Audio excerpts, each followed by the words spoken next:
Shalom family. So here's an interesting little story for you about someone that tried to warn the world and nobody listened. In actual fact, they turned against him quite hard. Persecuted Priest tried to warn the West. Islam is a danger for the future. One mosque in Europe is more dangerous than a nuclear power plant.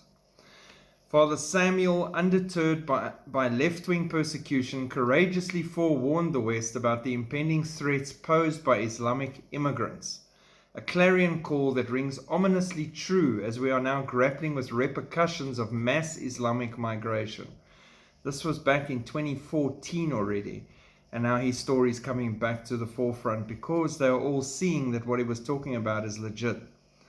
In 2011, a significant turning point occurred in the life of Father Samuel, also known as Pierre Samuel, a Syriac Orthodox monk priest, born in 1942. His Belgian Roman Catholic bishop suspended him during his tumultuous year, leading to a period of persecution. Crucially, it is essential to note that this suspension and the persecution were not due to bigotry or anything else. They were the result of Samuel's open discussions about Islamic texts and his voiced concerns about the potential risks associated with the migrants. Samuel faced 6 years of legal scrutiny, being prosecuted for incitement to racist hatred by the left-wing Center for Equal Opportunities and Opposition to Racism. In 2006, the Belgian judiciary determined that Samuel would stand trial before the penal court in Charleroi. In response, he reiterated his statement, which was a controversial stating: an Islamicized Muslim child is a time bomb against European children. And he added, one mosque in Europe is worse than a nuclear power plant. He described Arab Muslim immigrants as savage, destructive plunderers, hateful, gratuitously violent, uncivilized, indomitable, rapacious liars. He warned that the foreigners were portrayed as a peril which Westerners had to react to immediately. And he added, Islam is a danger for the future. I'm not against Muslims, I'm against their text. Moreover, he expressed his willingness to face incarceration for expressing his beliefs.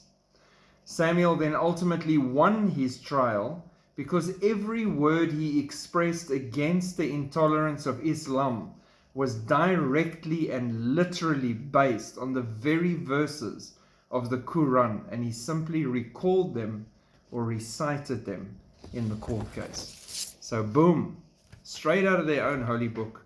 He defended everything he said about them and proved it true. Now, how interesting is that? And you might think to yourself, what? Seriously? Yes. It actually says in the Quran that it's a good thing to lie to those that are not Muslim, especially if it's for Islam. So, yeah, he proved it all by citing the scriptures and the verses out of their own holy book. And he tried to warn, but unfortunately, that warning was not heeded, and now it is definitely too late. Interesting. Shows you how long this has been coming. God bless. Keep looking up. Keep praying for those in Islam that they will see the light. There's been a revival amongst them as well, as many and many more are having miracles, experiencing Jesus Christ for themselves, seeing him in visions and dreams, and turning to the cross of Jesus for salvation. And it is amazing because God just keeps showing that he can reach everybody, no matter how far away you are. Shalom.